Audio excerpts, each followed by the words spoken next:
And hello, YouTube. It's Wednesday, or sorry, it's not Wednesday. What am I thinking? I'm groggy today, which I shouldn't be. I got a lot more sleep than I normally get, and I feel like I got pretty deep sleep, but still feeling kind of groggy. Anyway, it's Friday, 2:34 p.m., Friday, April 29th, 2022. Just realizing I'm more than a third of the way through this year, and I still feel like in so many ways I'm still suffering with the suffering through trying to deal with trying to deal with problems from 2020. Although, when you consider that's when Biden was elected, I suppose we all are in some way or another. Anyway, so I'm on my way to Bullock's, just following my usual Friday routine. I had honestly considered last night packing up my equipment before catching the bus home from Bullock's after my karaoke show. That way I wouldn't have any need to go in today. And of course the obvious downside of that is it doesn't really give me any time to work on music, and I won't be adding any new, music to my karaoke library or my music video or my music libraries that way. However, it's not like that's something I absolutely need to do. I'm fairly capable of just adding songs as needed on the fly at this point. And it seems like more often than not, like songs that I add, they don't get sang very often.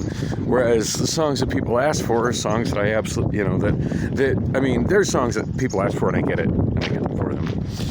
Most songs that people ask for, obviously, I already have. But then, it's still pretty regularly I get people that ask for songs, particularly at Bullock's, that I'm just simply unable to get for karaoke. As far as I can tell, they either don't exist for karaoke, or if they do exist, they're not currently available through any of the channels that I have now. Now, granted, there's a lot of stuff that's been put out for karaoke over the years that is not readily available anymore, and I do my best to acquire that kind of stuff, and I have a remarkable collection of that kind of stuff. But it doesn't change the fact that if somebody is asking for something at a given moment and I don't have it, then I only have access to what is currently available. But it's amazing, like for all the effort that I put forth to do that and to get songs for people that I don't have. And I think I want to go this way. For all the effort that I put into that, and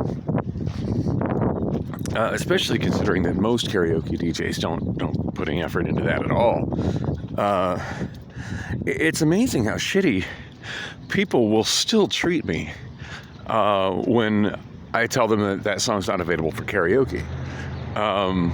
Instead of a, hey, thank you for trying to get it, it just seems like most people are just like, well, why won't you let me sing that? Or they're just, just complete assholes to me about it, which kind of makes me wonder why I even bother trying to get the stuff for people, and yeah, kind of makes me think maybe I should do just like other people and not bother. It hasn't really helped me get any additional gigs. Dang, I don't have this very easy for people to walk through. Anyway, I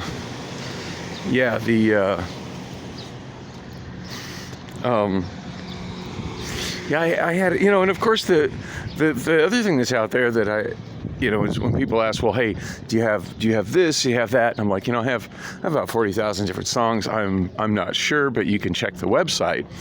It's amazing just how all these lazy fuckers want me to do all that work for them after I've spent, the last 17, 18 years of my life building this library.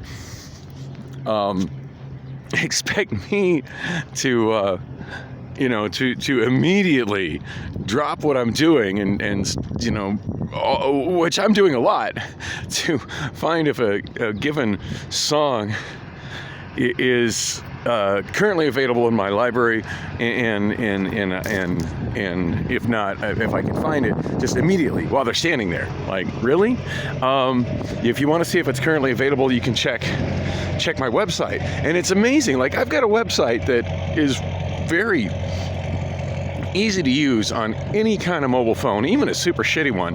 In fact, the phone the UMX piece of shit, my first Obama phone, as god awful as it is, Songbook DB runs great on it.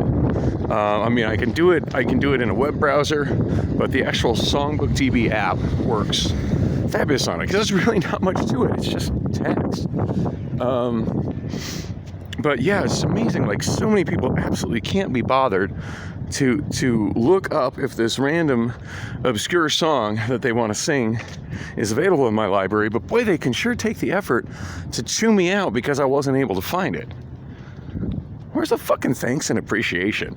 I want to say 40 minutes into my show yesterday.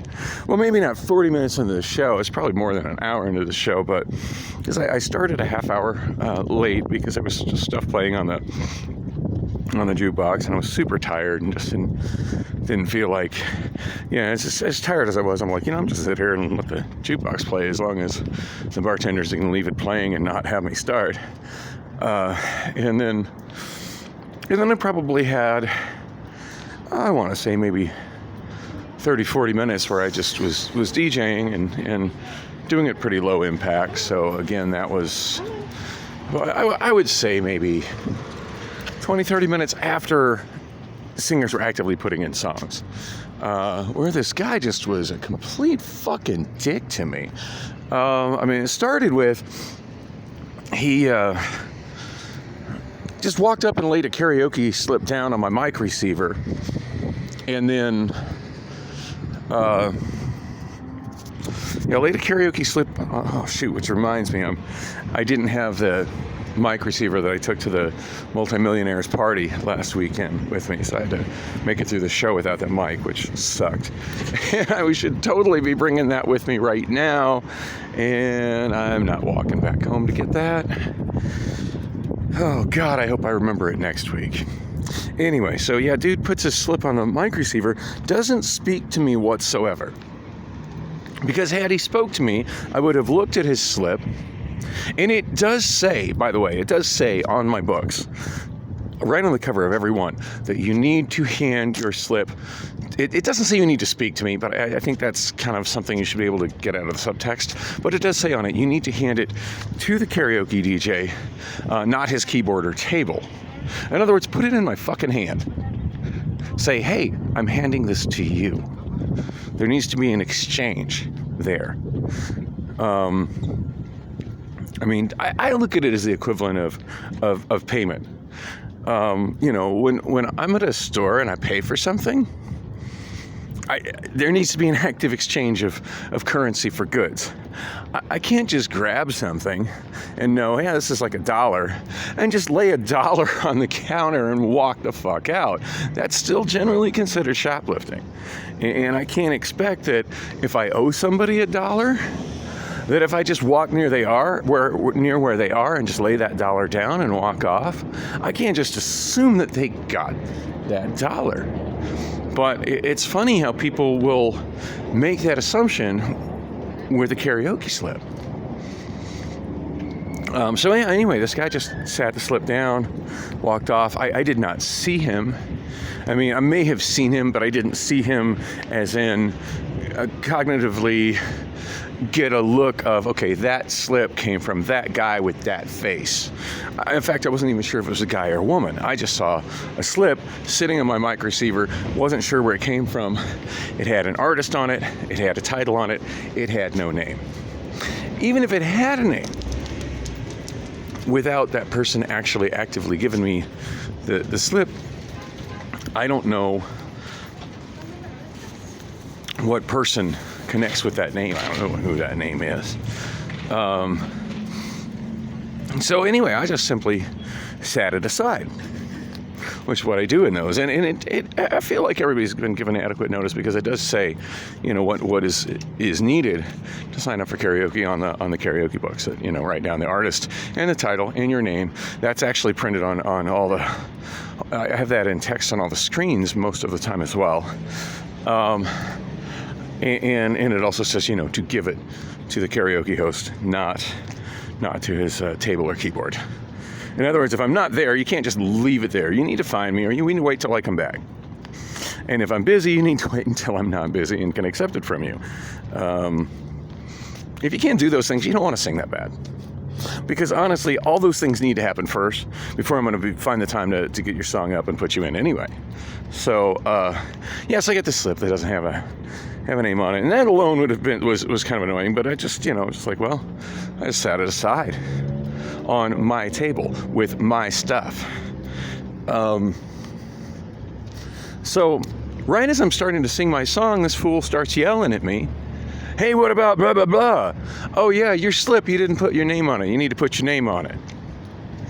That doesn't mean go to my table and start rummaging through shit on my table to find the paper that you already gave me. Once you gave me that, that's no longer your paper, that's my paper. Once you left it there, like that's not your table to go rummaging through.